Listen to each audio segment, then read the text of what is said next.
ಇದು ನೈವೇದ್ಯ ವಿಷಯದಲ್ಲಿ ಬಂದಾಗ ಶಿವನ ನೈವೇದ್ಯ ತಿನ್ನಬೇಕೋ ಬೇಡವೋ ಅಂತ ಅವರ ಹತ್ರ ಮಾತಾಡುವ, ಅವರಿಬ್ಬರು ಡಿಸ್ಕಸ್ ಮಾಡ್ತಾ ಇದ್ದಾರೆ ಶಿವ ಮತ್ತು ಪಾರ್ವತಿ. ಪಾರ್ವತಿ ಹೇಳ್ತಾಳೆ, ನೀನು ಒಂದು ದಿವಸ ನನಗೆ ದೇವರದ್ದು ಪ್ರಸಾದ ತಂದಾಗ ತಿಂದ್ಬಿಟ್ಟೆ, ನೀನು ನಂಗೆ ಕೊಟ್ಟಿಯಾ? ಇಲ್ಲ.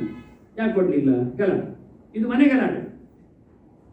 ಆದ್ರೆ ಏನ್ ಮಾಡಿದ, ದುಷ್ಟಂ ಚಕ್ರೇ ತದುಚ್ಚಿಷ್ಟಂ ಅಭಕ್ಷ್ಯಂ ವಿದುಷಾಮಪಿ ಯಥೋ ನದತ್ತನ್ನೈವೇದ್ಯಂ ವಿಷ್ಣುರ ಮಖ್ಯಂ ತ್ವಯಾತುನ.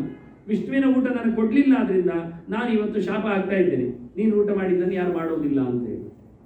ಅಥೋ ಮತ್ತು ಗ್ರಹಣ ಇದ್ದ ಪರಮೇವ ಮಹೇಶ್ವರ ಅದ್ಯ ಪ್ರವೃತ್ತಿಯ ಲೋಕ ನೈವೇದ್ಯ ಪೂಜ್ಯತೆ ತವ ತೇ ಜನಮೈಕಂ ಸಾರಮೇಯ ಭವಿಷ್ಯಂತ್ಯವ ಭಾರತ.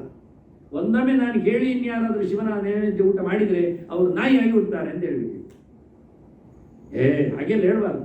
ಹಾಗೆ ನಾನು ಕೊಡ್ಲಿಲ್ಲ, ನೀನು ಮಾತ್ರ ತಿಂದುಬಿಟ್ಟಿಯಲ್ಲ ವಿಷ್ಣುವಿನದ್ದು, ಒಬ್ಬರೇ ತಿಂದದ್ದಕ್ಕೆ ವಿಷ್ಣುವಿನ ಪ್ರಸಾದ ನನಗೂ ಕೊಡಬೇಕಿತ್ತು, ನಾನು ಅರ್ಧಾಂಗಿಯಲ್ಲೋ ಕೊಡ್ಲಿಲ್ಲಲ್ಲ ಅಂತೇಳಿ ಅವಳು ಗಲಾಟೆ ಮಾಡಿದ್ದು. ಇತ್ಯುಕ್ತ ಪಾರ್ವತಿ ಮಾತಾ ರುರೋಧ ಪುರತೋ ವಿಭೋ, ಅಳ್ಳಿಗೆ ಶುರು ಮಾಡಿದ್ದಾಳೆ ಅವಳು, ದೊಡ್ಡ ಲಾಸ್ ಅಂತ ಹೇಳಿಕೊಂಡು. ದೃಷ್ಟಿಪ್ಪಪಾದ ತತ್ಕಂಟೆ ನೀಲಕಂಠ ಬಹುವ ತಿಂದಾಗಿದ ಅಂತ ಹೇಳಿ ಅವನು ಕುತ್ತಿಗೆಯನ್ನು ನೋಡ್ತಾ ಇದ್ದಾರಂತೆ. ಕುತ್ತಿಗೆ ನೋಡಿ ಅವನದ್ದು ಕಪ್ಪಾಗಿ ಹೋಯ್ತು. ಅವಳು ಕಾಳಿಯೇನು ಮೊದಲಿದ್ದಾಳೆ, ತಪಸ್ಸು ಮಾಡಿ ಬಿಳಿಯಾದದ್ದು ಗೌರಿ ಆದದ್ದು, ಈಗ ದುರ್ಗುಟ್ಟಿ ನೋಡಿ ಶಿವನ ಕುತ್ತಿಗೆ ಕಪ್ಪಾಯ್ತಂತೆ, ತಿಂದದ್ದಲ್ಲಿ ಉಂಟು. ಮುಂದೆ ಏನಾಯ್ತು, ಬ್ರಹ್ಮವೈ ಅಂತ ಹೇಳ್ತದೆ,